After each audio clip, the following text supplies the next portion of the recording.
వాగ్గేయకారుల ఆధ్యాత్మిక సౌరభం కార్యక్రమానికి స్వాగతం.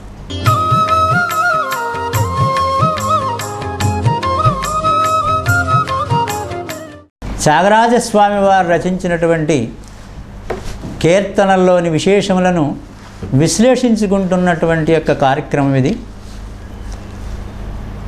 వారు రాసినటువంటి హరికాంభోజి రాగం రూపకతాళ కీర్తన.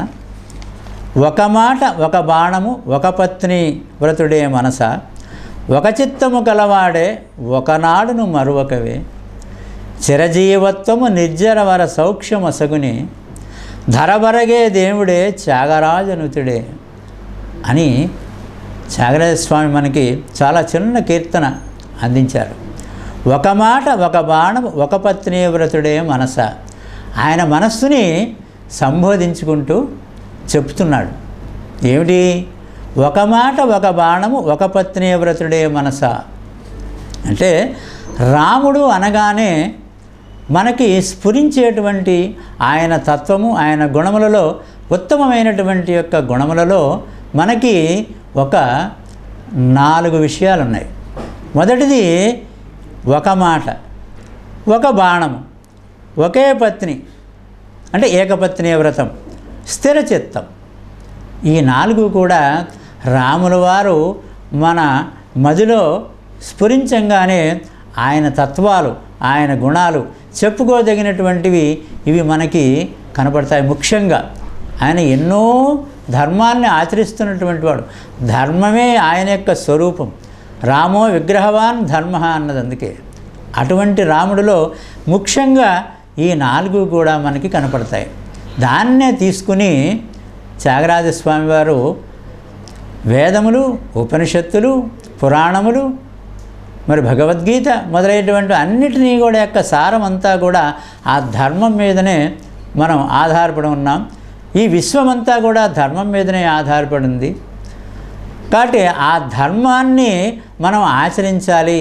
అయితే ఈ ధర్మం ఎలా తెలుస్తుంది అంటే వేదశాస్త్రములు, వేదోఖిలం ధర్మమూలం.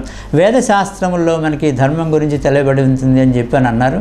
అయితే ఆ వేదశాస్త్రములు మనం చదువుకోలేం కాబట్టి మనకి రామాయణాది ఇతిహాసములు చదువుకుంటే దాంట్లో ఉండేటువంటి యొక్క ధర్మాన్ని మనం ఆచరించడానికి కనీసం ప్రయత్నం చేసినప్పటికీ కూడా మన జన్మ సాఫల్యత చెందుతుంది అని మనకి చెప్పబడింది. ఆ విషయంగా రామాయణంలో రాముల వారే ధర్మస్వరూపుడు. ధర్మం అంతటినీ కూడా ఒక రాసి పోస్తే ఆ రాముల వారి యొక్క స్వరూపం అన్నమాట. ఒక మాట అంటే ఒకే మాట మాట్లాడతాడు. ఆ మాటని మార్చి నేను అట్లా మాట్లాడాను, మీరు ఇట్లా అర్థం చేసుకున్నారేమో అనేటువంటి ఇటువంటి యొక్క మాటలు రాముడి దగ్గర ఎప్పుడూ రావు. ఒకే మాట ఆయన ఏది అయితే ఆలోచన చేస్తాడో దాన్నే చెప్పడం జరుగుతుంది. ఆ చెప్పినటువంటి దాన్ని ఆయన ఆచరించడం జరుగుతుంది. అంటే త్రికరణ శుద్ధిగా మనోవాక్కాయ కర్మల ఒకే మాట ఆయన దగ్గర ఉంటుంది. కనుకనే ఆయన ఉత్తమమైనటువంటి యొక్క పురుషుడు. ఆయన ఆరాధ్య దైవం. మనకందరికీ కూడా ఏదో కొన్ని గుణములు, ఉత్తమమైన గుణములు లేకపోతే అతను ఆరాధ్యుడు కానేరడు. రాముల వారు అటువంటి ఉత్తమ పురుషుడు కాబట్టే, మర్యాదా పురుషోత్తముడు కాబట్టే మనం ఆయన్ని ఈ రోజుకి కూడా ఆరాధన చేసుకుంటూ ఉన్నాం. రామో ద్విర్నాభిభాషతే అన్నాడు వాల్మీకి. అంటే 2 మాటలు ఎప్పుడు కూడా అతను మాట్లాడడు. అంటే ఏదైతే అతని మనస్సులో అనుకుంటాడో ఆ మనసులో అనుకున్నటువంటి యొక్క మాటనే బయటికి చెప్పడం జరుగుతుంది. అంటే మనస్సులో ఆలోచన ఒకటిగా పెట్టుకొని మనం బయటికి చెప్పేది వేరుగా చెప్పి దాన్ని ఆచరించడానికి వచ్చేటప్పటికి ఇంకో విధంగా మనం ఆచరించటం అది మానవుల యొక్క స్వభావంగా కనపడుతుంది. ఆయన మానుష జన్మలో ఉన్నప్పటికీ కూడా మన కోసం ఆదర్శవంతంగా మానవుడు ఏ విధంగా జీవించాలి, ఎలా నడుచుకోవాలి అని మనకి తెలియజెప్పటానికి త్రేతాయుగంలో ఆ విష్ణువు ఈ రామచంద్రమూర్తిగా సామాన్య మానవుడుగా అవతరించినప్పటికీ కూడా ఆయన చెప్పేటువంటి యొక్క విషయాల్ని, ఆయన ఆచరించినటువంటి యొక్క విషయాల్ని మనం కూడా ఆదర్శంగా తీసుకోవటానికే ఆయన ఆ ప్రకారంగా అవతరించాడు. అంతేగాని ఆయన భగవంతుడు అనేటువంటి యొక్క విషయాన్ని అడుగు అడుగునా తలిచి తలిచి చూస్తే వాల్మీకి మనకి చెప్పక చెప్పాడు. కాబట్టి రామో దుర్నాభిభాషతే, ఏదైతే ఆలోచన చేస్తాడో ఆలోచన చేసినటువంటి దాన్నే బయటికి చెప్తాడు, చెప్పినటువంటి దాన్ని ఆచరించి చూపిస్తాడు. ఇలా ఎవరైతే చేస్తారో వాళ్ళందరూ రామస్వరూపులే. మన మనసులో తిరుగాడుతున్నటువంటి వాళ్ళు కూడా మనస్సులో ఏదైతే ఆలోచన చేస్తారో ఆలోచన చేసిందే బయటికి మాట్లాడతారో ఆ మాట్లాడిన దాన్నే వాళ్ళు ఆచరిస్తారో వాళ్ళందరూ కూడా రామస్వరూపులే. దాంట్లో ఏం తేడా ఏం లేదు. రామస్వరూపులు, రామతత్వాన్ని ఆరాధించినటువంటి వాళ్ళందరూ కూడా రామస్వరూపులే. ఎందుకంటే ఆ తత్వాన్ని మనం అనుసరించాలి. అంటే ఆ ధర్మాన్ని మనం ఆచరించి చూపించినట్లయితే మనం కూడా రామతత్వాన్ని పొందినటువంటి వాళ్ళమే అవుతాము అని శాస్త్రములన్నీ కూడా చెప్తూనే ఉన్నాయి. తర్వాత ఒకే బాణం, రామచంద్రుడిది ఒకే బాణం. అంటే అప్యేకేనైన బాణేన నిహంతా సర్వరాక్షసాన్ అని చెప్పాడు. అంటే అప్యేకేనైన బాణేన నిహంతా సర్వరాక్షసాన్ అంటే ఒక బాణంతో సర్వరాక్షసుల్ని కూడా సంహరించేటువంటి వాడు. ఒకే బాణంతో సర్వరాక్షసులందరినీ కూడా సంహరించేటువంటి వాడు శ్రీరామచంద్రుడు. అంటే ఇందులో బయట ఇప్పుడు తాటకి తర్వాతనేమో సుబాహుడు ఇటువంటి రాక్షసులందరినీ కూడా సంహరించాడు శ్రీరామచంద్రుడు. వాలిని సంహరించాడు, రావణాసురుని సంహరించాడు. ఇవన్నీ బహిర్గతంగా మనకి కనపడుతున్నటువంటి యొక్క ఆ రాక్షసులు. కానీ ఆయన బాణాన్ని స్మరించుకుంటూ మనలో ఉండేటువంటి యొక్క అరిషడ్ వర్గములనేటువంటి యొక్క రాక్షసుల్ని మనం సంహరించుకోవాలి. కామక్రోధ లోభమోహ మదమాశ్రయములనేటువంటి యొక్క ఆ అరిషడ్ వర్గములు 6 ప్రతి మానవుడిలోనూ ఉంటాయి. వాటిని సంహరించుకోవడానికి రామ బాణాన్ని మనం గుర్తుపెట్టుకోవాలి. అంటే ఆ రామ బాణం మన వైపుగానే వస్తుంది. మనలో ఉండేటువంటి యొక్క ఆ 6 అరిషడ్ వర్గ రాక్షసుల్ని కూడా సంహరించుతాడు ఆ రామచంద్రుడు. ఆయన్ని మనం ఆరాధన చేసినట్లయితే, ఆయన ఉపాసన చేసినట్లయితే, ఆ తారక రామాన్ని మనం కనుక ఎప్పుడూ జపిస్తూ ఉండేటట్లయితే మనలో ఉండేటువంటి యొక్క రాక్షసుల్ని రామనామం అనేటువంటి యొక్క బాణంతో మనం తొలగించుకోగలుగుతాము అని మనకి చెప్తున్నాడు ఆయన. ఒక బాణము అంటే అర్థం మామూలుగా బాహ్యార్థంగా తీసుకుంటే ఆ రామబాణంతో ఒక బాణంతో అనేకమైనటువంటి యొక్క రాక్షసులందరినీ కూడా సంహరించాడు అని పైకి అర్థమైనప్పటికీ కూడా మనం కొద్దిగా కాస్త ముందుకు వెళ్ళి ఆ భావన మనం చేసుకునేది ఏంటంటే మనలో ఉండేటువంటి యొక్క అరిషడ్ వర్గములు అనేటువంటి రాక్షసుల్ని కూడా ఆ రామబాణము అంటే ఆ రాముని యొక్క తత్వాన్ని మనం అర్థం చేసుకొని ఆయన సమీపంగా ఉండి ఉపాసన చేసినట్లయితే మనలో ఉండేటువంటి ఆ కామక్రోధ లోభమోహ మదమాశ్రయములు అనేటువంటి ఆ అరిషడ్ వర్గములు నశింపు చేసుకోగలుగుతాము. సత్వగుణ సంపన్నులం అవుతాము. రజోగుణ తమోగుణములన్నీ సాధ్యమైనంత వరకు పక్కకి నెట్టి సత్వగుణ సంపన్నులం మనం కలుగుతాము. ఆ బాణం మనకి ఆ విధంగా ఉపయోగపడాలి అని కూడా మనం ఆలోచన చేయాలి. ముఖ్యంగా ఆంజనేయ స్వామి ఆ సముద్రాన్ని లంఘించేటప్పుడు ఆయన ఈ రామబాణాన్నే ఆయన దృష్టిలో పెట్టుకున్నాడని చెప్పబడింది. ఆ రామబాణం ఎంత వేగంగా వెడుతుందో ఆంజనేయుడు ఒక్క మాటుగా దాన్ని మనస్సులోకి స్మరణ తెచ్చుకుని దీన్ని అహంగ్రహోపాసన అని చెప్పినని అంటారు.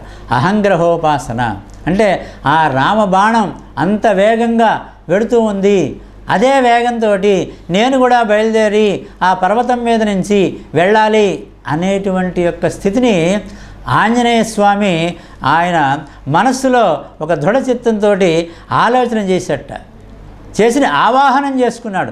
రామ బాణం యొక్క వేగం ఏ విధంగా ఉంటుందో అంత వేగంతో మనం ఈ యొక్క ఆకాశ మార్గానికి వెళ్ళి ఆ సముద్రాన్ని లంఘించాలి అనేటువంటి యొక్క విషయాన్ని ఆంజనేయ స్వామి తీసుకున్నాడు చూసారా. కాబట్టి రామ బాణాన్ని ఆయన ఆలోచన చేసి ఆంజనేయుడు ఆ సముద్రాన్ని దాటగలిగాడు. ఇది ఒకే బాణం, ఆ రామబాణం అటువంటిది. తర్వాత ఏకపత్ని వ్రతుడు అంటే ఒకే భార్య, సీతమ్మ తల్లే ఆయనకి భార్య. ఇది చాలా గొప్ప విషయం. ఏకపత్ని వ్రతం అనేటువంటిది అందరూ కూడా పాటించవలసింది అటువంటి యొక్క గొప్ప ధర్మం. అన్ని యుగాల్లో కూడా ఇది గొప్ప ధర్మం. ఏకపత్ని వ్రతం మహర్షులు కానీ తర్వాత దేవతలందరూ కూడా వాళ్ళు ప్రతిజ్ఞ చేశారు. ఏమనంటే ఎవరైతే ఏ దంపతులైతే ధర్మపథంగా వాళ్ళ యొక్క సాంసారిక జీవనాన్ని గడుపుతూ ఉంటారో ఆ దంపతుల యొక్క యోగక్షేమాన్ని మేము చూసుకుంటాము. అంతకంటే ఇంకేం కావాలండి? ఏ దంపతులైతే వివాహ సమయంలో చేసినటువంటి యొక్క ప్రతిజ్ఞ ప్రకారము ఆ దంపతులు ఇరువురు కూడా ధర్మపథంగా మేము సాంసారిక జీవనాన్ని గడుపుతాము అనేటువంటి యొక్క స్థితిని పొందుతారో ఆ దంపతుల యొక్క యోగక్షేమాన్ని మేం చూస్తాము అని చెప్పి అన్నారు. ఇంకేం చేస్తారట? దీర్ఘాయుత్వాయ వర్చసే, అటువంటి వాళ్ళకి దీర్ఘాయుష్ని కూడా ఇస్తాం మేము అని చెప్పినన్ని వాళ్ళు దేవతలందరూ కూడా మనకి వాళ్ళు ఒక ప్రమాణంగా చెప్పారు.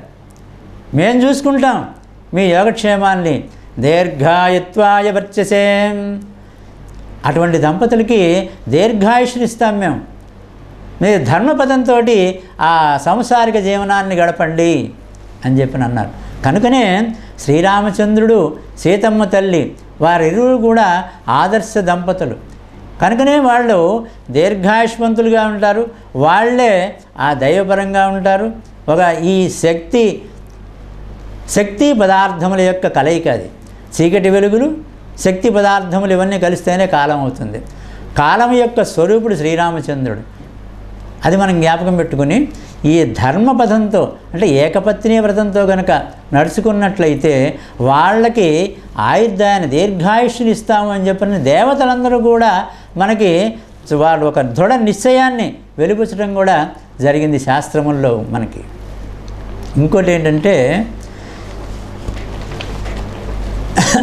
ఏకపత్ని వ్రతం మీద ఉండేటువంటి యొక్క గొప్పతనం త్యాగరాజస్వామి వారే ఇంకొక కీర్తనలో మనకు అందించాడు.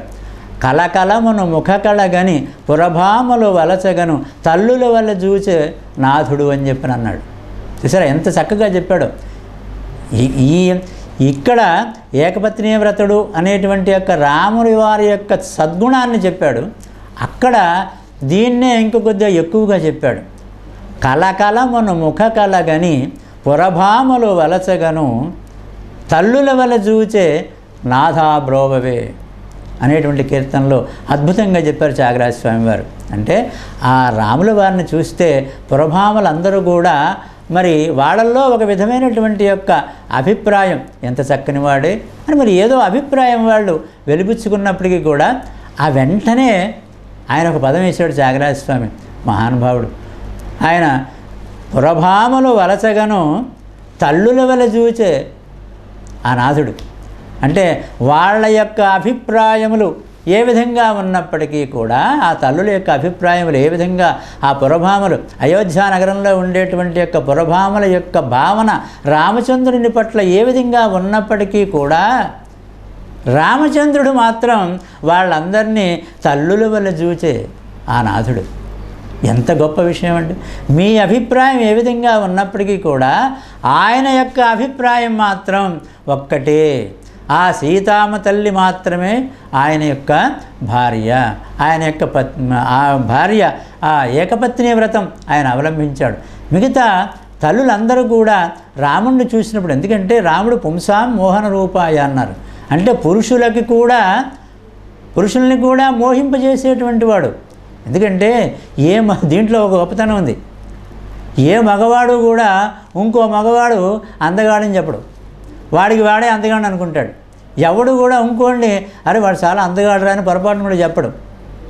కానీ అందరూ కూడా ఏకగ్రీవంగా ఆమోదించినటువంటి వాడు ఈ పుంసాం మోహన రూపాయ పుణ్యశ్లోకాయ మంగళం అని చెప్పినది మనకు ఉంది.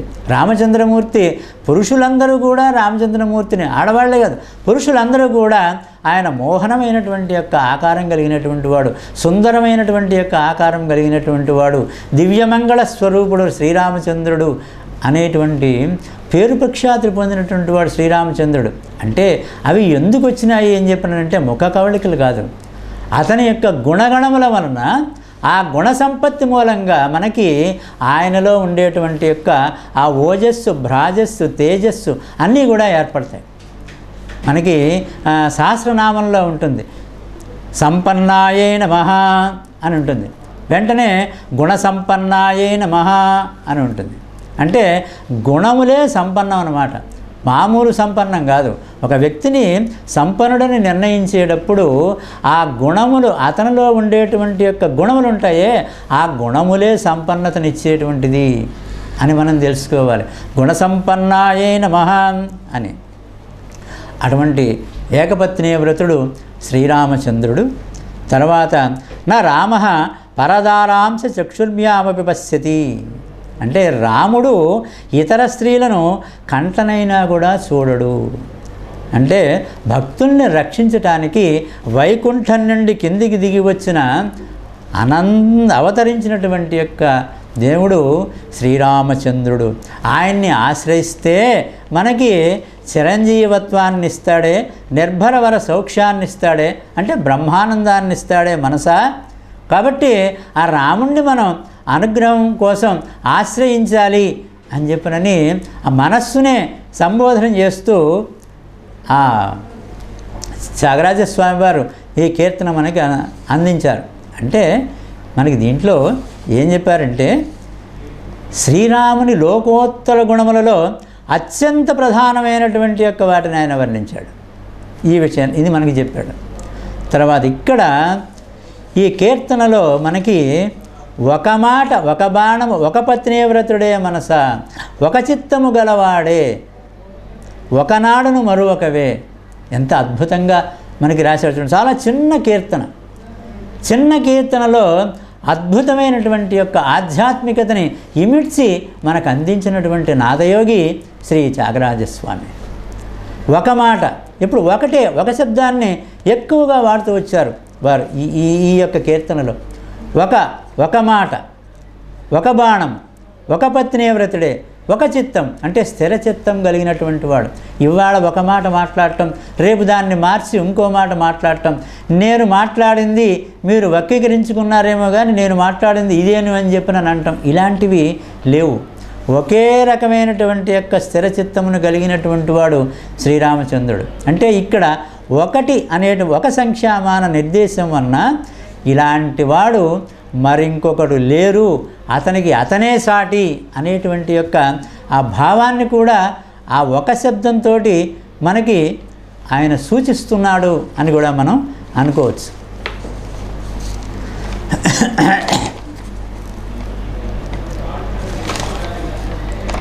ఒక చిత్తము గలవాడే ఒకనాడును మరొకవే. అటువంటి గుణములు కలిగినటువంటి వాడు శ్రీరామచంద్రుడు. లోకోత్తర గుణములు కలిగినటువంటి యొక్క శ్రీరామచంద్రుడిని మరొకవే మనసా. ఓ మనస్సా, నువ్వు పరిపరి విధాలుగా పోతున్నావు, నీకొద్దు. ఎటువంటి లోకోత్తరుడైనటువంటి శ్రీరామచంద్రుడిని మరవకుండా నువ్వు ఆయన్నే నీ చిత్తములో స్థిరంగా ఉంచుకునేటట్లయితే మనకి అన్ని సౌఖ్యములు లభిస్తాయి. ఆయనే మనకి మోక్షగతిని చూపించగలిగినటువంటి యొక్క మహనీయుడు, ఉత్తమ పురుషుడు అని త్యాగరాజస్వామి వారు ఆయన మనస్సునే సంబోధించుకుని పరిపరి విధాలుగా పోకుండా రామచంద్రుణ్ణే ఎల్లప్పుడూ కూడా నువ్వు సదా ఆయన్నే స్మరిస్తూ ఉండు అని చెప్పనని అనుకుంటూ ఉన్నట్ట. అది మనకి ఇక్కడ తెలిసింది. ఇంకా ఏం చేస్తాడు ఆయన? చిరజీవత్వము నిర్జరవర సౌఖ్యమొసగునే. చిరజీవత్వాన్ని మనకి ఇస్తాడు ఆయన అని చెప్పి అన్నాడు. చిరజీవిత్వం అంటే చిరంజీవత్వము అంటే ఎల్లప్పుడూ కూడా ఉండేటువంటి యొక్క ఆ కటాక్షించేటువంటి వాడు ఆ శ్రీరామచంద్రుడు. చిరంజీవత్వాన్ని కటాక్షించగలిగినటువంటి వాడు అంటే దేవసౌఖ్యాన్ని ప్రసాదించేటువంటి వాడు రామచంద్రుడు. అటువంటి శక్తివంతుడు, అటువంటి ధీశాలి, అటువంటి కరుణామయుడు ఎక్కడో పరలోకంలో ఉన్నాడేమో అని అనుకుంటున్నావేమో మనసా. ఆయన మనసును సంబోధన చేసి చెప్తున్నాడు మనకే, మన గురించి ఆయన ఆ విధంగా రాశాడు కీర్తనని. ఇప్పుడు మనకి అన్నీ ఇచ్చేటువంటి వాడు ఏమిస్తాడా, ఎంతో దూరంలో ఉన్నాడు, ఆ దూరంలో ఉన్నవాడిని మనం కొలిస్తే మాత్రం మన దగ్గరికి వస్తాడా, చాలా దూరంలో ఉన్నాడు అని నువ్వు అనుకుంటావేమో. కాదే మనసా, ఎక్కడున్నాడు ఈయన? మన మధ్యనే ఉన్నాడు, ఇక్కడే ఉన్నాడు, ఎక్కడో ఏ లోకంలో ఉన్నాడని చెప్పి నువ్వు అనుకోక్కర్లా. ధరబరిగే దేవుడే అంటే మనుష్యలోకంలో మన భూమి మీదనే ఆయన అవతరించినటువంటి యొక్క మహనీయుడు. మానవ మాతృడుగానే మన మధ్యలోనే తిరుగుతూ మనకి ఆదర్శవంతంగా మెలిగినటువంటి యొక్క పరమాత్ముడు ఆయన. కాబట్టి ఆయన్ని మనం గనక ధ్యానం చేసుకున్నట్టయితే, ఆయన్నే నమ్ముకున్నట్టయితే, మనకి ఈ భూలోకంలోనే ఉన్నాడు కాబట్టి భూలోకవాసులైనటువంటి యొక్క మనమందరం కూడా ఆ రామచంద్రమూర్తిని గనక మనం ధ్యానం చేసినట్టయితే మనకి చిరంజీవత్వాన్ని ఇస్తాడు, మనకి చిరంజీవత్వాన్ని ఇస్తాడు. తర్వాత మనకి బ్రహ్మానందాన్ని సౌఖ్యాన్ని కూడా ఇస్తాడు. చిరజీవత్వము బ్రహ్మానందాన్ని కూడా ఇస్తాడు. నిర్జరవర సౌఖ్యము అంటే బ్రహ్మానందాన్ని, అంటే ఆనందమైనటువంటి యొక్క జీవితాన్ని ప్రసాదిస్తాడు ఆ శ్రీరామచంద్రమూర్తి. అటువంటి ధర్మస్వరూపుడైనటువంటి వాడిని మనం ఎప్పుడూ కూడా చింతిస్తూ ఉండాలి, ఆరాధన చేస్తూ ఉండాలి అని చెప్పనని ఆయన చెప్పాడు. ఈ లోకంలో చిరంజీవులైనటువంటి వాడు 7 ఉన్నారు, 7 చిరంజీవులు. అందులో ఆ 7 కూడా 2 రామానుగ్రహంతో చిరంజీవులైనటువంటి వాళ్ళు. వాళ్ళిద్దరూ ఎవరయ్యా అంటే హనుమంతుడొకడు, విభీషణుడొకడు. అంటే వాళ్ళిద్దరూ కూడా శ్రీరామచంద్రుణ్ణి కొలుసుకుంటూ ఉంటే, మనసావాచ కర్మణ శ్రీరామచంద్రుని యొక్క రూప గుణగానముననే గానం చేస్తూ ఉంటే ఆ హనుమంతుడికి చిరంజీవత్వం దక్కింది. అంటే అంతేకాదు, హనుమంతుడు ఈ రాబోయేటువంటి యొక్క కల్పానికి ఆయనే బ్రహ్మదేవుడు, ఆయనే బ్రహ్మ. ఆంజనేయుడే రాబోయేటువంటి యొక్క కల్పానికి బ్రహ్మ. ఇది ఆయనకి ఏ విధంగా వచ్చింది? శ్రీరామ సేవాంకితుడు కాబట్టే ఆంజనేయుడికి ఆ చిరంజీవత్వము, రాబోయే కల్పానికి బ్రహ్మత్వము ఆయనకి లభించింది. తర్వాత ఈ జన్మలో రామనామ జపంతో, ధ్యానంతో బ్రహ్మానందాన్ని అనుభవించి వచ్చే కల్పంలో సాక్షాత్తు బ్రహ్మే అవ్వబోతున్నాడు శ్రీ ఆంజనేయ స్వామి అని చెప్పనని. మళ్ళా శ్రీరామచంద్రుని యొక్క కృప వలన చిరంజీవత్వాన్ని పొందినటువంటి వాడు విభీషణుడు. ఈ విభీషణుడు శ్రీరాముడు తమ కులధనముగా అనుకునేటువంటి యొక్క శ్రీరంగనాథుడి మందిరాన్ని విభీషణుడికి ప్రసాదించట. ఈ రోజుకి కూడా చాలామంది పెద్దలందరూ చెప్తూ ఉంటారు, అనుసృతంగా వినపడుతున్నటువంటి యొక్క విషయం ఇది. ఈ రోజుకి కూడా ఆ చిరంజీవత్వాన్ని పొందినటువంటి యొక్క విభీషణుడు ఆ రంగనాథుడిని దర్శించి, ప్రతిరోజు కూడా రంగనాథుడిని దర్శించి బ్రహ్మానందాన్ని అనుభవిస్తున్నాడు. అటువంటి చిరంజీవత్వాన్ని, నిర్జరవర సౌఖ్యాన్ని, అంటే ఆ బ్రహ్మానందాన్ని అనుభవించడం ఆ విభీషణుడికి రామానుగ్రహమే అని మనకి చెప్తోంది. ఇటువంటి ఆ రాముని యొక్క ఒకే బాట, ఒకే బాణము, ఏకపత్ని వ్రతం, స్థిరచిత్తం, వీటన్నింటినీ కూడా దృష్టిలో పెట్టుకొని మన చక్కటి ఒక పాటని మనకు అందించారు మన గొప్ప రచయిత. అది అమర గాయకులు ఘంటసాల వారు గానం చేశారు. ఆయన ఎంత వినయశీలంటే నాగయ్య గారికి పాదాభివందనం చేసి, మీరే గొప్ప గాయకులు, ఈనాటికి మీకు నేను నేపథ్య గానం ఇచ్చేటువంటి యొక్క అవకాశం నాకు కలిగింది, మీకు నమస్కారం చేసి మీ అనుమతితోటి ఈ పాటని నేను పాడతాను అని చెప్పని అన్నటువంటి వాడు ఘంటసాల వెంకటేశ్వరరావు గారు. ఆ వినయం, ఆ వినయశీలత్వం ప్రతి మానవుడిలో కూడా మనం గమనించాలి. దాన్ని మనం అలవరుచుకోవడానికి ప్రయత్నం చేయాలన్న ఉద్దేశం చొప్పున ఇక్కడ మనం జ్ఞప్తి చేసుకున్నాం. ధరబరగే దేవుడే, అటువంటి దేవుణ్ణి ఒక్కనాడు కూడా మరొకవే మనసా అని చెప్పని అన్నాడు. అంటే ప్రతి జీవి కూడా మానవుడు ఒక్క క్షణం కూడా, అతని ఆయుర్దాయంలో ఒక్క క్షణాన్ని కూడా దుర్వినియోగం చేసుకోకుండా సద్వినియోగం చేసుకోవాలి అని మనకి హెచ్చరిస్తున్నాడు. ఒకనాడును మరొకవే మనస అంటే అనంతమైనటువంటిది కాలం. అనంతకాల సాగర లహరి మన యొక్క జీవితం. అంటే కాలం అనేటువంటిది అపరిమితమైనటువంటిది. అపరిమితమైనటువంటి కాలంలో పరిమితమైనటువంటిది మన మానవ జీవితం. దీన్ని సద్వినియోగం చేసుకుంటే, ఎలా సద్వినియోగం చేసుకోవాలి అంటే సత్సాంగత్యంతో సద్వినియోగం పడుతుంది, సద్గ్రంథ పఠనంతో సద్వినియోగం పడుతుంది, సద్గోష్ఠితో సద్వినియోగపడుతుంది. ఇటువంటి ఆధ్యాత్మికమైనటువంటి యొక్క విషయాల్ని చిన్నప్పటి నుంచే మన పిల్లలకి కూడా మనం చిన్నప్పటి నుంచే ఈ ఆధ్యాత్మిక విషయాలన్నిటినీ కూడా కొద్ది కొద్దిగా అలవాటు చేస్తూ ఉంటేనే వాళ్ళు పెద్దవాళ్ళు అయిన తర్వాత చక్కగా ఒక మార్గంలో, మంచి మార్గంలో నడవటానికి వీలవుతుంది. అంటే అపరిమితమైనటువంటి యొక్క కాలంలో పరిమితమైనటువంటి యొక్క మన జీవితాన్ని చక్కగా గడుపుకోవాలి. అంటే మానవుడు ఎంత వద్దనుకున్నప్పటికీ కూడా, ఏ అర్హత లేకపోయినప్పటికీ కూడా వాడికి రెండు విషయాలు జరుగుతూనే ఉంటాయి. అంటే దీన్ని శ్రీరామచంద్రుడే భరతుడికి చెప్పాడు. చిత్రకూటంలో ఉండంగా శ్రీరామచంద్రుడు భరతుడు వస్తే ఆ భరతుడికి శ్రీరామచంద్రుడు చెప్పాడు ఏమని? నందనుదిత ఆదిత్యో నందనస్తమితో రవో ఆత్మలాభోనేనావ బుద్ధంతాం మనుష్య జీవితక్షయ అన్నాడు. అంటే సూర్యోదయం అయినందుకు సంతోషిస్తూ ఉన్నారు, సూర్యాస్తమైనప్పుడు కూడా సంతోషిస్తూనే ఉంటారు. కానీ ఒక్క విషయం చెప్పాడు, ఈ సూర్యాస్తమయం సూర్యోదయం వీటి రెండింటి మధ్యలో ఒక విషయం మాత్రం జరుగుతూ ఉంటుంది ఎప్పుడు కూడా. దాన్ని ప్రతి మానవుడు కూడా దృష్టిలో ఉంచుకోవాలి అని చెప్పని అన్నాడు. ఏమిటది? ఒకటి పెరుగుతోంది, ఒకటి తరిగిపోతోంది అని చెప్పని అన్నాడు శ్రీరామచంద్రమూర్తి. వాల్మీకి మహర్షి శ్రీరామచంద్రుడి ద్వారా మనకు అందించినటువంటి ఒక గొప్ప సందేశం ఈ ఒకనాడును మరొకవే అనేటువంటి దాని ద్వారా మనకు అర్థమవుతుంది.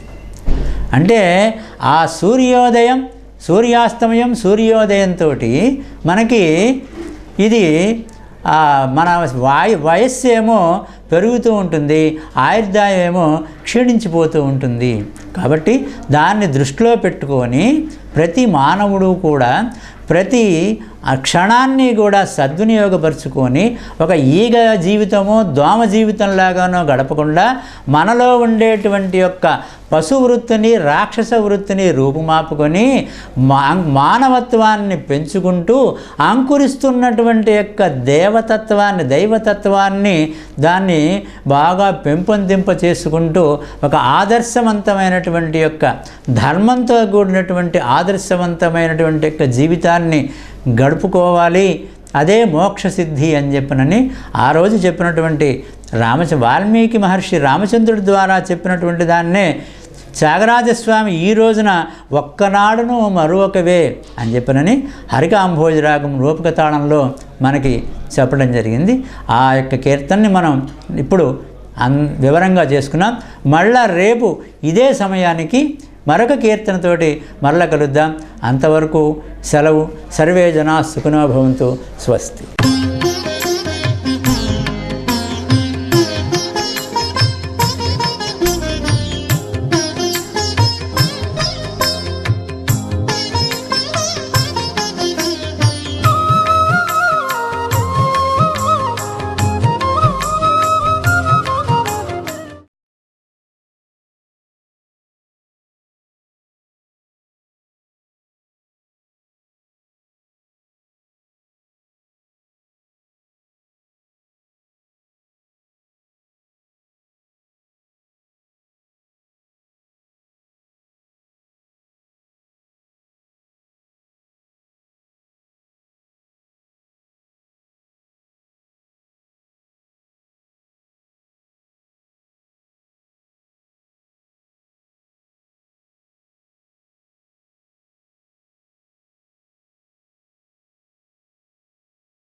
వాగ్గేయకారుల ఆధ్యాత్మిక సౌరభం కార్యక్రమానికి స్వాగతం, సుస్వాగతం. ఓం గురుబ్రహ్మ గురున్ విష్ణు గురుదేవో మహేశ్వరః గురు సాక్షాత్ పరబ్రహ్మ తస్మై శ్రీ గురవే నమః. ఓం గణానాం త్వా గణపతిగం హవామహే కవిం కవీనాం ఉపమశ్రవస్తవం జ్యేష్ఠరాజం బ్రహ్మణాం బ్రహ్మణస్పత ఆనశృణ్మన్నోతిభిः సేదసాదనం. త్వం ప్రణో దేవీ సరస్వతి వాజేభిర్వాజనీవతి ధేనామభిత్రిభవతు. శ్రీ గురుభ్యో నమః. శ్రీ మహాగణాధిపతిభ్యో నమః. శ్రీ మహాసరస్వత్యై నమః. వాగ్గేయకార ఆధ్యాత్మిక సౌరభం కార్యక్రమానికి స్వాగతం. లోకోత్తరుడైనటువంటి యొక్క శ్రీరామచంద్రుని గురించి త్యాగరాజస్వామి వారు మనకు అందించినటువంటి కీర్తనలను విశ్లేషించుకునేటువంటి కార్యక్రమం ప్రస్తుతం. శ్రీరాముని యొక్క మహిమ ఇదిగో ఇటువంటిది అని చెప్పటానికి, స్తుతించటానికి మనకి అలవి కాదు. ఎందుకంటే మనకి మన ఆలోచనలకి అందనటువంటి వాడు శ్రీరామచంద్రుడు. ఆయన గుణములు ఇట్టివి అని మనం ఏదో వర్ణిద్దామని ప్రయత్నం చేస్తే అవి మన వర్ణనకి అందేటువంటివి కావు. ఎందుకంటే మన దగ్గర అంత భాష మన దగ్గర లేదు. భాషకి కూడా అందనటువంటి యొక్క అతీతమైనటువంటి వాడు, మహిమ కలిగినటువంటి వాడు శ్రీరామచంద్రుడు. అందుకనే ఆయన తారక రాముడు, అయోధ్యారాముడు, ఆత్మారాముడు, అన్నిటికంటే ముఖ్యంగా తారక రాముడు.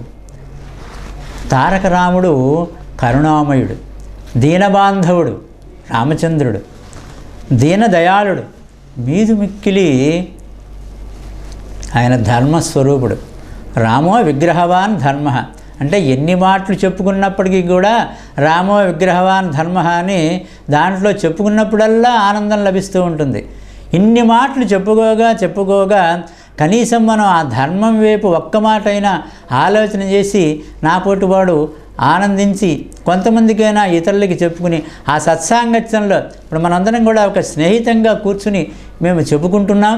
ఈ దీంట్లో నుంచి కొంతమంది అయినా మనకి ఈ ధర్మాన్ని ఆచరించడానికి ప్రయత్నం చేద్దాం అనేటువంటి సదుద్దేశం కలుగుతుంది అన్న ఉద్దేశ్యం.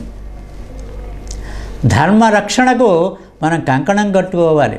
ఎందుకంటే ధర్మరక్షణకి కంకణం కట్టుకున్నటువంటి యొక్క ధీశాలి శ్రీరామచంద్రమూర్తి.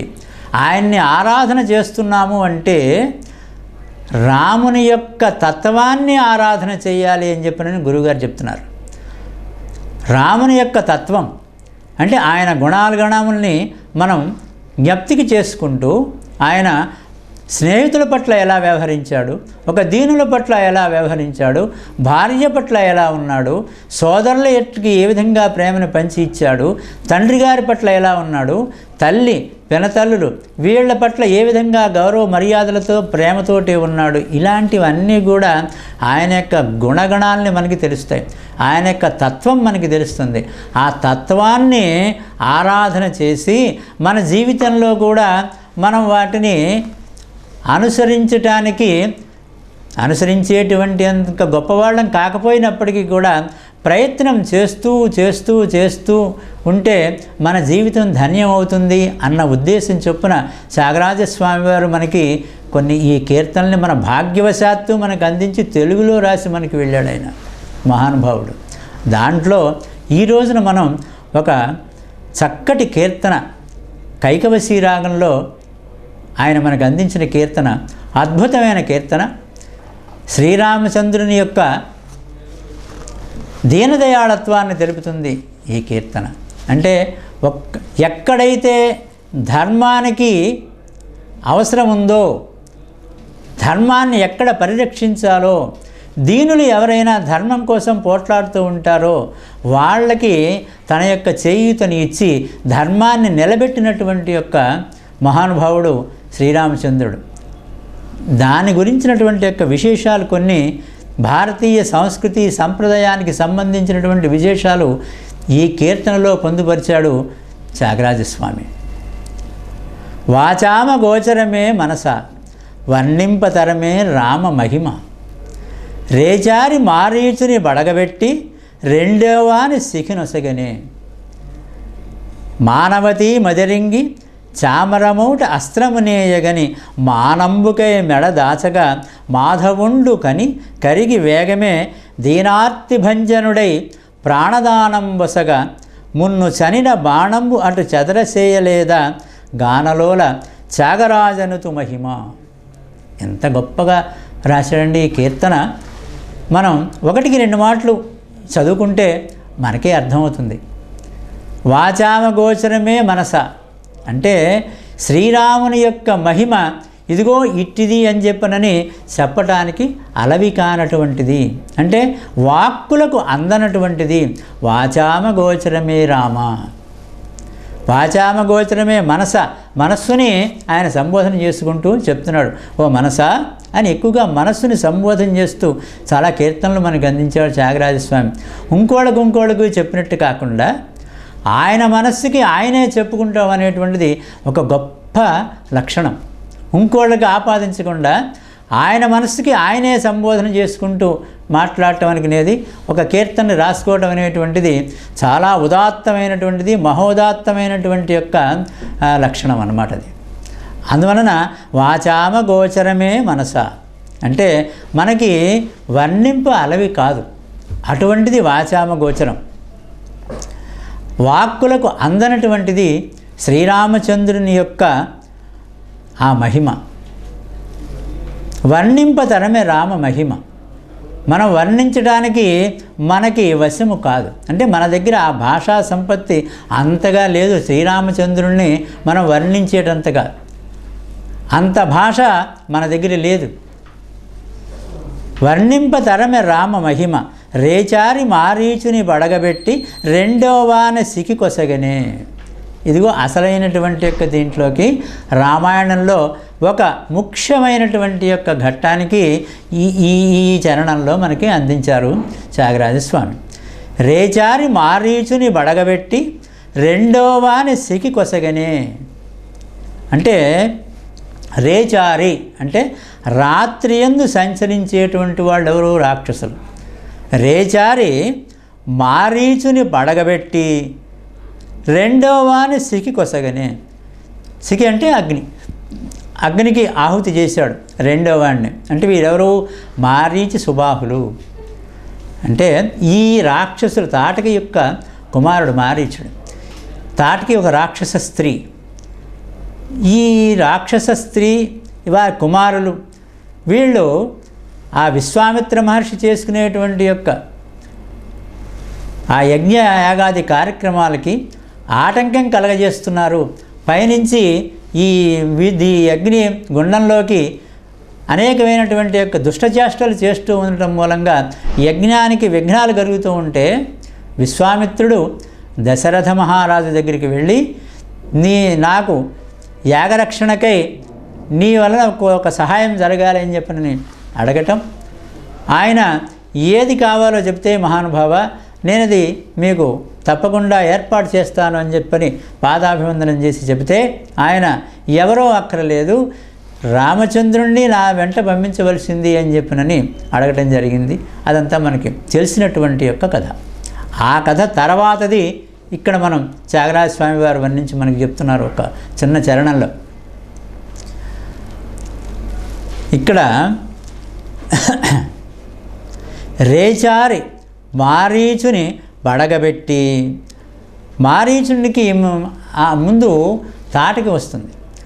తాటకి స్త్రీ అని సందేహిస్తూ ఉంటే రామచంద్రమూర్తి విశ్వామిత్రుడు ఆయన అనుమతిని తెలియజేశారు. అప్పుడు వెంటనే శ్రీరామచంద్రుడు తాటకిని సంహరించి అప్పుడు అంటాడు, శ్రీరామచంద్రుడు ఏమంటాడంటే మా తండ్రి గారైనటువంటి యొక్క దశరథ మహారాజు నన్ను మీ వెంట పంపిస్తూ మీరు ఏ విధంగా చెబితే నేను ఆ విధంగా నడుచుకోవాలన్నట్టు చెప్పారు కాబట్టి మీ ఆజ్ఞని నేను శిరసా వహిస్తున్నాను అని చెప్తారు. అది రాముడి యొక్క వినయశీలత్వం. ఆ రాముడు ఒక వెంటనే మారీచ సుబాహులుని చూసి ఒక బాణాన్ని విసిరాడు. ఆ బాణంతో సుబాహుడు రెండవ వాడున్నాడే, రెండవ వాని సిగికొసగనే, ఆ రెండవ వాడైనటువంటి యొక్క సుబాహుడు ఆ యొక్క బాణాగ్నితోటి దహింపబడ్డాడు అక్కడికక్కడే. కానీ మారీచుడు ఆ విధంగా జరగలేదు. ఇక్కడ మనం చెప్పుకోవాల్సింది ముఖ్యమైనటువంటి యొక్క విషయం, రామో విగ్రహవాన్ ధర్మ, రాముడు ధర్మస్వరూపుడు అని మనం ఎప్పుడు చెప్పుకుంటూ ఉంటాం. ఎక్కడ రాముల వారు వచ్చినప్పటికీ కూడా రామ సంబంధమైనటువంటి యొక్క విషయం మనం చెప్పుకోవాల్సి వచ్చినా మొట్టమొదటిగా ఇదే చెప్పుకుంటాం. ఎందుకంటే ధర్మస్వరూపుడు కాబట్టి రామో విగ్రహవాన్ ధర్మ, రామో విగ్రహవాన్ ధర్మ అని చెప్పుకుంటూనే ఉంటాం. ఎన్ని మాటలు చెప్పుకుంటే అంత మనకి ఆనందకరం, బ్రహ్మానందకరం, మోక్షప్రదం అని చెప్పని. అయితే ఈ పదాన్ని అన్నటువంటి వాళ్ళు ఎవరు అని చెప్పనని మనం తెలుసుకుంటే మనకి చాలా ఆశ్చర్యం కలుగుతుంది. అసలు ఈ మొట్టమొదటిగా ఈ పదాన్ని అన్నటువంటి వాళ్ళు ఎవరు అని చెప్పనని అనుకుంటే అది మనం తెలుసుకోవాలి. ఆ అన్నటువంటిది రామాయణంలో ఈ మాటలు అన్నటువంటి వాళ్ళు ఒక బలవంతుడైనటువంటి యొక్క మోసకారి అయినటువంటి యొక్క రాక్షసుడు, వాడే మారీచుడు. ఎవరితోటి అన్నాడు? రాక్షసరాజైనటువంటి యొక్క రావణునితోటి అన్నాడు ఈ మాటలు. ఇది మనం బాగా జ్ఞాపకం పెట్టుకోవాలి. అంటే రామో విగ్రహవాన్ ధర్మ అనేటువంటి యొక్క మాటని వంచన చేయటంలో చాలా దిట్ట అయినటువంటి మారీచుడు ఎవరితోటి అన్నాడు? రాక్షసరాజైనటువంటి యొక్క రావణునితోటి అన్నాడు. అది మారీచుడి యొక్క మొట్టమొదటి స్థితి. జీవితంలో మలుపు ఉన్న వ్యక్తి మారీచుడు. జీవితంలో మలుపు ఉన్న వ్యక్తి మారీచుడు. మాయలేడి రూపంలో రామాయణాన్ని అత్యంత చిత్రమైనటువంటి యొక్క మలుపు తిప్పినటువంటి వాడు కూడా మారీచుడే. ఇతరులను వంచడంలో బహునేర్పరి. అంటే మారీచుడు జీవితంలో ఒక గొప్ప మార్పుని పొందాడు, గొప్ప మలుపుని పొందాడు. ఇప్పుడు మనం చెప్పుకోబోతున్నాం. మారీచుడు అతని జీవితంలో చిత్రమైనటువంటి యొక్క మార్పుని పొందాడు. రామాయణంలో, రామాయణ కథలో, రామకథలో ఒక చిత్రమైనటువంటి యొక్క వేషం దాల్చి రామాయణ కథనే విచిత్రమైనటువంటి యొక్క మలుపుని తిప్పినటువంటి వాడు కూడా మారీచుడే. ఇతరులను వంచడంలో చాలా బహునేర్పరి. రూపాన్ని మార్చి వీక్షకుల్ని, రూపాన్ని అంటే వేషధారణ మార్చి వీక్షకుల్ని, స్వరం మార్చి శ్రోతల్ని వంచటంలో మారీచుడికి మారీచుడే సాటి. చూసారా ఎటువంటి వంచకుడో మారీచుడు. అంటే రూపాన్ని మార్చి, అంతకితం వీడిని ఒక రూపంలో చూసుంటారు వీక్షకులు, కానీ ఆ రూపాన్ని మార్చి వీక్షకుల్ని వంచగలిగినటువంటి వాడు మారీచుడు. తర్వాత చూడకపోయినా ఏదో వీడి మాట ఎక్కడైనా వింటే ఓహో ఫలాని వాడి మాట ఈ విధంగా ఉంటుంది అని చెప్పిన మనం అనుకున్నా ఆ మాటని మార్చేసేసి శ్రోతల్ని కూడా వంచటంలో చాలా వంచనకారి మారీచుడు. మారీచుడు వంచనే రామకథను ఒక అద్భుతమైనటువంటి యొక్క మలుపు తిప్పింది. మారీచుడు ఏ విధంగా మలుపు తిరిగాడు, రామకథను ఎలా మలుపు తిప్పాడు అనేటువంటిది ఈ మారీచుడి విషయం గురించి త్యాగరాజస్వామి వారు మనకి ఈ చరణంలో అందించారు. కాబట్టి ఆ విషయం కూడా మనం ప్రస్తావించుకుందాం. విశ్వామిత్ర మహర్షి యాగ సంరక్షణార్థమై రామలక్ష్మణులను అరణ్యంలో ఉన్న తన ఆశ్రమానికి తీసుకుని వెళ్ళాడని చెప్పని చెప్పుకున్నాం. ఆ ఆశ్రమంలో మారీచుడు ఆ రాముణ్ణి చూశాడు. చూసి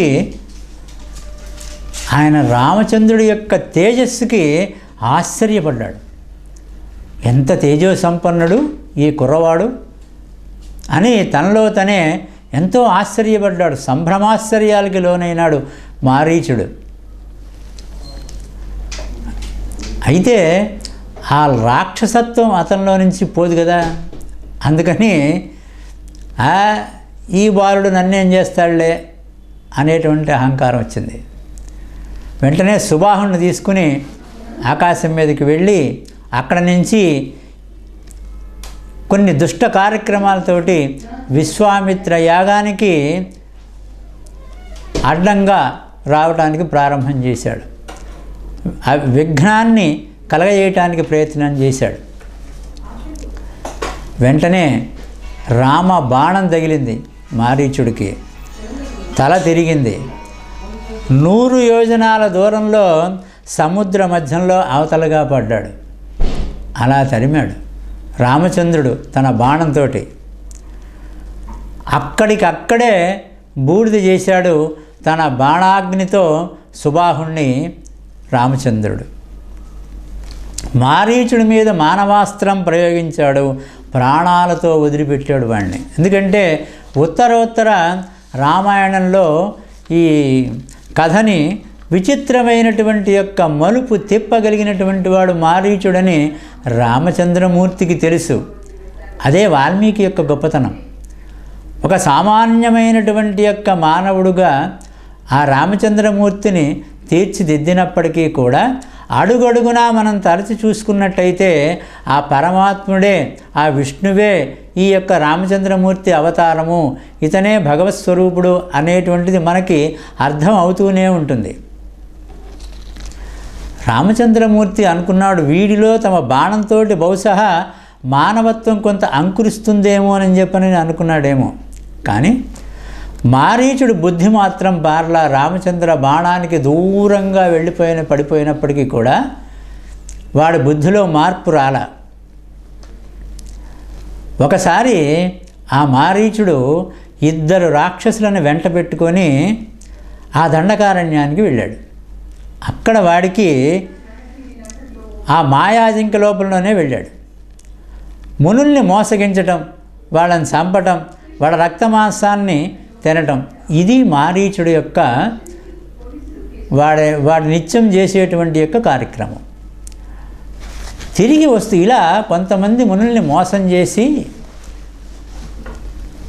ఆహారంగా తీసుకుని రక్తాన్ని తాగి తిరిగి వస్తూ ఒక కొత్త ఆశ్రమాన్ని చూశాడు ఒక చోట ఆ అరణ్యంలో. దాంట్లో ఉండేటువంటి వాళ్ళు ఎవరా అని చెప్పనని చూశాడు. దాంట్లో రామచంద్రమూర్తి, లక్ష్మణుడు, సీతమ్మ తల్లి ఉన్నారు. బాగా ఆలోచన చేశాడు. ఈ కుర్రవాడు పూర్వం కుర్రవాడుగా ఉన్నప్పుడు విశ్వామిత్రుడు దగ్గరికి ఆశ్రమంలో ఉండగా వచ్చాడు. అప్పుడేమో కుర్రవాడు, ఇప్పుడు యవ్వనంలో ఉన్నాడు. వీడికితో పాటుగా ఇంకో కుర్రవాడు కూడా ఉన్నాడు, ఇంకొక యవ్వనంలో ఉండేటువంటి వాడు ఉన్నాడు. వీళ్ళిద్దరితో పాటుగా ఒక స్త్రీ కూడా ఉన్నది. వాడే వీడు అనేటువంటి యొక్క ఒక నిర్ణయానికి నిశ్చయానికి వచ్చేసాడు మారీచుడు. జ్ఞాపకం వచ్చింది వాడికి, రాముడి యొక్క బాణంతో నేను ఆ రోజున అంత దూరంగా విసిరివేయబడ్డాను, కాబట్టి ఇప్పుడు నాకు దానికి అదను వచ్చింది కక్ష తీర్చుకోవటానికి అని చెప్పనేటువంటి రాక్షసత్వం మళ్ళా ప్రబలింది వాడిలో. అతడే ఇతడు అని నిర్ణయం చేసుకున్నాడు. ఏమిటి ఇంత తేడా అని చెప్పనని అనుకున్నాడు. ఇంతలో ఒక మాయలేడి రూపంలో ఆ రాముల వారి మీదకి లంకించాడు, విజృంభించాడు. రాముడు కొంచెంసేపు ఆలోచన చేశాడు. ఆలోచన చేసినట్టుగా మనకి కనబడుతుంది. స్వామికి తెలియదేముంది, రామచంద్రమూర్తికి అవతార పురుషుడు ఆయన. అవతార పురుషుడికి తెలియదేముంటుంది, అందులో ధర్మమూర్తికి అన్నీ కూడా తెలుస్తూనే ఉంటాయి. కాబట్టి ఆయన వెంటనే ఒక బాణాన్ని ఆకర్ణాంతం కూడా అల్లెచాటుని లాగి ఆ బాణాన్ని వదిలిపెట్టాడు ఆ లేడీ మీద. మాయా లేడీ, వాడే మారీచుడు. ఆ బాణాలకి వాడేసంటే భయభ్రాంతుడైపోయి ఆ బతుకు మీద ఆశతోటి పరిగెత్తడం ప్రారంభించాడు మారీచుడు. మిగతా 2 బాణాలకి వాడితో తన కూడా తీసుకొచ్చినటువంటి 2 రాక్షసులు కూడా ఆ బాణాగ్నికి ఆహుతైపోయినారు. మారీచుడు మాత్రం పరిగెడుతూనే ఉన్నాడు. అయితే రామ బాణంలో ఒక విశేషం ఉన్నది. ఇది మనం గమనించుకోవాల్సింది. పెద్దలు చెప్పినటువంటి విషయం, రామాయణంలో చెప్పిన విషయం ఏంటంటే, ప్రాణభీతితో పరిగెత్తేటువంటి వాడిని మాత్రం రామబాణం సంపద. అంటే శరణాగత తత్వం, శరణాగతికి స్వామి ప్రాధాన్యతనిస్తాడు. శరణన్నటువంటి వాడికి అభయాస్తం ఇచ్చేటువంటి వాడు శ్రీరామచంద్రుడు. కనుక ప్రాణభయంతో పరిగెత్తుకుంటూ పోతున్నటువంటి యొక్క మారీచుడిని వెంటాడుతున్న రామబాణం మారీచుడిని ఏం చేయలేదు. వాడిని అలాగే కొంత దూరం దాకా పంపించి వదిలేసేసింది.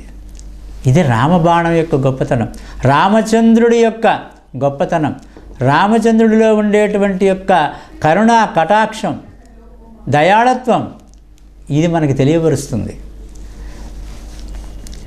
2 రాక్షసులు రామబాణానికి ఆహుతులైపోయారు. మారీచుడు మాత్రం పరిగెత్తుకుంటూ పోతే రామబాణం వెనక్కి తిరిగింది. సముద్ర తీరంలో ఉండేటువంటి ఒక అరణ్యాన్ని చేరుకున్నాడు ఈ మారీచుడు. కాళ్ళు పాపం ఒడుగుతున్నాయి, గుండె దడబొట్టుకొస్తోంది. రా అనే అక్షరంతో మొదలయ్యే ఏ అక్షరం విన్నా వాడికి భయంగా ఉంది. అంటే రామ శబ్దం, రాముల వారే ఇది బాణంతో కొట్టడం 2వ పర్యాయం వాడికి. అందువలన ఆ రామచంద్రమూర్తి రాతో మొదలు పెట్టేటువంటి యొక్క ఏ అక్షరం విన్నప్పటికీ కూడా వాడికి భయభ్రాంతంగా అవుతున్నాడు. చాలా భయకంపితుడైపోతున్నాడు. ఆలోచించాడు. అంటే రామబాణం కొంతవరకు పనిచేసింది. ఆలోచన చేశాడు, నాకు ఎందుకు ఇంత భయం కలుగుతోంది? అసలు భయం, నేను నిర్భయుణ్ణి కదా, నేను రాక్షసుణ్ణి, నాకెందుకు ఇంత భయం కలుగుతోంది? అంటే నేనేదో తప్పు చేశాను, తప్పు చేసినటువంటి వాడికే భయం కలుగుతుంది. కాబట్టి నేను కూడా తప్పు చేశా కాబట్టే నాకింత భయం కలుగుతోంది. అంటే నేను దుర్మార్గంగా ప్రవర్తించబట్టే సన్మార్గుడైన వాడి దగ్గర నుంచి నాకు భయం కలుగుతోంది అని ఆలోచన చేశాడు. ఎంత రాక్షసుడైనప్పటికీ కూడా ఆ రామబాణతోటి వాడిలో ఒక కించిత్తు పూర్వం రాలేదు, కానీ ఈ తడవ మాత్రం వాడిలో కొంత మార్పు కలిగింది. ప్రశాంతంగా బతకటమే కావాల్సింది అని అనుకున్నాడు. అంటే రాక్షసత్వంలో నుంచి మానవత్వం అంకురించింది వాడిలో, మారీచుడిలో. ఎంత హాయిగా ఉంటుందో, ప్రశాంతంగా బతికితే ఎంత హాయిగా ఉంటుందో. ఈ రాక్షసత్వం, క్రూరత్వంతో నిత్యము ఈ రాక్షసత్వంతో ఆ మహామునులకి తపస్సు చేసుకునేటువంటి వాళ్ళ మీదకి మోసపూరితంగా వెళ్ళి వాళ్ళని వంచి వాళ్ళ రక్తమాంసాలని భుజించటం కంటే దుర్మార్గం ఇంకోటి ఏదీ లేదు. ఈ దుర్మార్గాన్ని వదిలిపెట్టేసేసి ప్రశాంతమైనటువంటి యొక్క జీవితాన్ని గడిపితే ఆహా ఎంత హాయిగా ఉంటుందో కదా అనేటువంటి మార్పు మారీచుడిలో కలిగింది. మారీచుడు మారిపోయాడు. దుర్మార్గానికి స్వస్తి చెప్పాడు మారీచుడు. సన్మార్గాన్ని అనుసరించాడు. మితాహారమైనాడు. మునివృత్తిని స్వీకరించాడు. వేషభాషలు కూడా మాయముని వేషం కాదు, నిజంగానే మునివృత్తిని స్వీకరించి ఆహార్యం కూడా ముని వేషంలోనే ఉన్నాడు. మునివృత్తిని స్వీకరించి ఆనందంగా బతుకుతున్నాడు. అయితే అంత తేలిగ్గా ఉండగలుగుతాడా? రావణాసురుడు ఓ రోజున వచ్చాడు. వాడి ఇంటికి వచ్చాడు, ఆశ్రమానికి వచ్చాడు. వచ్చి ఆశ్చర్యపడ్డాడు. మారీచుడు ఉండేటువంటి యొక్క పరిస్థితిని చూసి ఆశ్చర్యపడ్డాడు. మారీచుడిని పిలిచాడు. రామలక్ష్మణుల్ని సంహరించారట. ఎవరు? రామలక్ష్మణుని సంహరించారు. ఎవరిని? ఖరదూషణాదుల్ని. మన ఖరదూషణాదుల్ని రామలక్ష్మణులు సంహరించారా. కాబట్టి వాళ్ళ మీద మనం పగ తీర్చుకోవాలి, మన రాక్షస జాతి అంటే ఏమిటో నువ్వు తెలియజెప్పాలి వాళ్ళకి అని రావణాసురుడు మారీచుడితోటి చెప్పాడు. కానీ రావణాసురుడిలో మార్పు అప్పటికే వచ్చింది. ఆయన ఏమన్నాడంటే, నీ సహాయం నాకు కావాలి, ఈ సందర్భంగా సీతాపహరణం జరగాలి అని చెప్పనన్నాడు. ఎవరో నీకు చాలా చెడ్డ సలహాలు ఇచ్చారయ్యా, కాబట్టి నిన్ను చెడ్డ సలహాలుగా ఇచ్చి నీతో మిత్రుడిగా వ్యవహరిస్తూనే నిన్ను గోతిలో దింపేటువంటి వాళ్ళు ఇలాంటి సలహాలన్నీ కూడా నీకు ఇస్తూ ఉంటారు. నువ్వు దాన్ని మనసులో పెట్టుకోవద్దు. మనం ఏదైనా అవకాశం వచ్చినప్పుడు, మరీ దుర్మార్గంగా ఉన్నప్పుడు మనం ఇటువంటి పెద్ద పెద్ద చర్యలు చేసుకోవాలి, కానీ ఇలా పరాయి స్త్రీని మనం అపహరించకూడదు అని చెప్పనని కరదూషణాదుల్ని సంహరించినప్పుడు రావణాసురుడు మారీచుడి దగ్గరికి వచ్చినప్పుడు మారీచుడు హితబోధ చేస్తాడు రావణుడికి. అటువంటి వాడు మారీచుడు. అంత రాక్షసుడు కూడా, అంత వంచకుడు కూడా రామబాణంతో కొంత వాడిలో మార్పు కలిగి రాక్షసత్వం పోయి మానవత్వం అంకురించింది వాడిలో. ఇది రామబాణం. ఇది రామబాణం యొక్క మహిమ. తర్వాత కథ మనకి తెలిసిందే. ఇది రేచారి మారీచుని పడగబెట్టి రెండో వాని సికి కొసగనే అనేటువంటి రేచారి మారీచుని పడగబెట్టి రెండో వాని సికి కొసగనే అనేటువంటి దాని వరకు మనం ఇక్కడ చక్కగా వివరణ మనం ఇచ్చుకోవడం జరిగింది.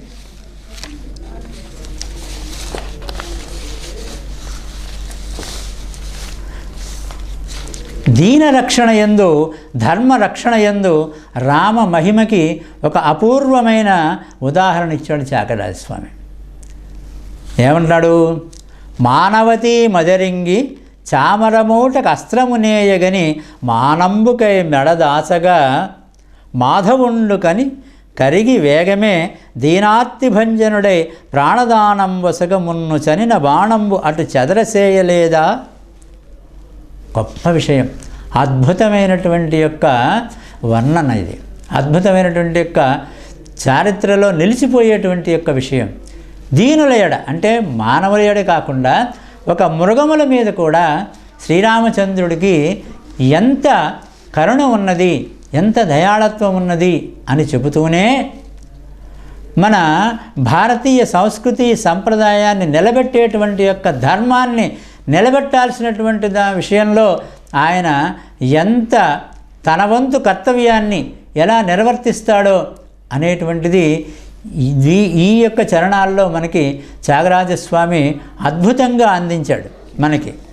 అంటే దీనరక్షణ యందు, ధర్మరక్షణ యందు రామ మహిమకి ఒక అపూర్వమైనటువంటి యొక్క ఉదాహరణ ఇచ్చాడు త్యాగరాజస్వామి. మానవతీ మదరింగి చామరమౌట కస్త్రమునేయగని. అరణ్యంలో స్వేచ్ఛగా తిరుగుతూ ఉండేటువంటిది చమరీ మృగం. చమరీ మృగం అరణ్యంలో చక్కగా స్వేచ్ఛగా తిరుగుతూ ఉంటుంది చమరీ మృగం. ఈ చమరీ మృగం యొక్క తోక, ఆ తోకని గనక ఆ వాలాన్ని కనుక తెంచుకునేటట్టయితే దాన్నే ఈ చమరీ మృగం యొక్క ఆ వాలముని ఈ షోడశోపచార పూజల్లో చామరంగా దాన్ని ఉపయోగించడం జరుగుతుంది. అంటే ఆ మృగం ఏం చేసిందంటే, ఆ చమరీ మృగం ఒక బోయవాడు అది చూసి చమరీ మృగం యొక్క వాలాన్ని గనక వాలం మీద బాణం వేస్తే ఆ వాలం తెగిపోతుంది, తోక తెగిపోతుంది. దాన్ని మహారాజులకు ఎవరికైనా ఇచ్చినట్టయితే వాడు భక్తికి ఆ చామరంగా వేసుకుంటాను కాబట్టి వారికి భక్తికి ఏదైనా కొంత ద్రవ్యం లభిస్తుంది అనేటువంటి ఉద్దేశం చొప్పున వాడి జీవనాన్ని గడుస్తుంటుంది. అది వాడి యొక్క జీవనం. దాన్ని దృష్టిలో పెట్టుకొని ఆ చమరీ మృగం మానవతి అంటే మహాపతివ్రత అయినటువంటిది ఆ మృగం.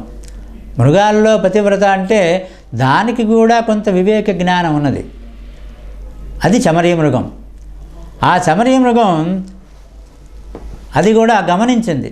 దూరం నుంచి ఆ బోయేవాడు ఉన్నాడే, వాడు బాణం వేస్తే ఆ బాణంతో నా యొక్క వారం ఆ తోక తెగిపోవడం ఖాయం. తోక తెగిపోతే తన మానం పోతుంది. అందువలన మానం పోవటం కంటే ప్రాణం పోవటం నయము అనుకున్నటువంటి యొక్క మృగము చమరీ మృగం. ఎంత ఆశ్చర్యకరమో చూడండి. భారతీయ సంస్కృతి సంప్రదాయాన్ని నిలబెట్టినటువంటిది రామాయణం. రామాయణం మనకి ఎన్నో ఉదాహరణలు ఇచ్చింది.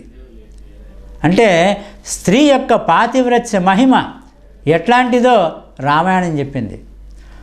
స్త్రీ యొక్క పాతివ్రత్యంతో ఎంత గొప్ప విషయాల్ని మనం తెలుసుకోవచ్చును, ఆచరించవచ్చును, ఆ ధర్మం ఎంతమందిని ఎలా కాపాడుతుంది అనేటువంటిది కూడా రామాయణం మనకి ఉదాహరణగా ఇస్తుంది. అందుకని సీత రావణుడితో అంటుంది, ఒక గడ్డిపోచని ఎదురుకుండా పెట్టుకుని రావణుడితోటి మాట్లాడటం ఇష్టత లేక మహాపతివ్రత అయినటువంటి యొక్క సీతమ్మ తల్లి ఒక గడ్డిపోచని ఎదురుకుండా పెట్టుకొని, అంటే ఆ గడ్డిపోచ కంటే నువ్వు హీనుడివిరా, మహాపతివ్రత అయినటువంటి యొక్క నన్ను అంటే సీతమ్మ తల్లిని నువ్వు ఈ విధంగా బంధించి కాముకుడివై తీసుకొచ్చావు. నాది పాతివ్రత్యం మహిమ ఉంది నా దగ్గర, నిన్ను సంపదలిస్తే నాకు ఎంతో సమయం పట్టదు. ఎందుకని పాతివ్రత్య శక్తి కలిగినటువంటి దాన్ని నేను. అయితే నిన్ను నేను సంపదలుచుకోలేదు. ఎందుకని నా పాతివ్రత్య మహిమ అనేటువంటిది చాలా గొప్పది, పెద్ద శక్తి, చాలా పెద్ద అస్త్రం లాంటిది, అది గొప్ప అస్త్రం. అట్లాంటిది పిచ్చుకు నువ్వు చాలా చిన్నవాడివి, నీ మీద ఇంత పెద్ద అస్త్రాన్ని ప్రయోగించాలా, ఇంత పెద్ద శక్తివంతురాలు నేను ఎలా వచ్చింది? పాతివ్రత్యం అనేటువంటి యొక్క శక్తి ఉంది నా దగ్గర. ఆ శక్తిని అల్పుడైనటువంటి యొక్క నీ మీద ప్రయోగించటం నాకు ఇష్టత లేదు. దాని పరువు కూడా పోతుంది, దాని శక్తి కూడా పోతుంది. అనవసరంగా అంత మహాశక్తివంతమైనటువంటి యొక్క పాతివ్రత్య ధర్మశక్తిని నీ మీద ప్రయోగించదలుచుకోలేదు. అయినా నా భర్త రామచంద్రుడు నాకు ఆజ్ఞ కూడా ఇవ్వాల, ఆయన ఆజ్ఞలు ఎందే నేను నీ మీద ప్రయోగించలేను అని చెప్పనని పాతివ్రత్య యొక్క మహిమని మనకి వాల్మీకి ఆ సందర్భంగా చెప్పడం జరిగింది. ఇది కైకవశీ రాగంలో ఉండేటువంటి ఒక కీర్తన. ఇది మనం ఒక 2 చరణాలు మాత్రమే చెప్పుకోవడం జరిగింది. ఇంకా మనకి చాలా ఇది కొద్దిగా పెద్ద కీర్తన కాబట్టి రేపు మళ్ళా ఈ కీర్తనలో ఉండేటువంటి యొక్క అంశాలని, మిగిలినటువంటి యొక్క అంశాలని కూడా మనం చక్కగా వివరించుకుందామని మనవి చేసుకుంటూ మీ వద్ద నేను సెలవు తీసుకుంటూ ఉన్నాను. సర్వే జనా సుఖినో భవంతు. స్వస్తి.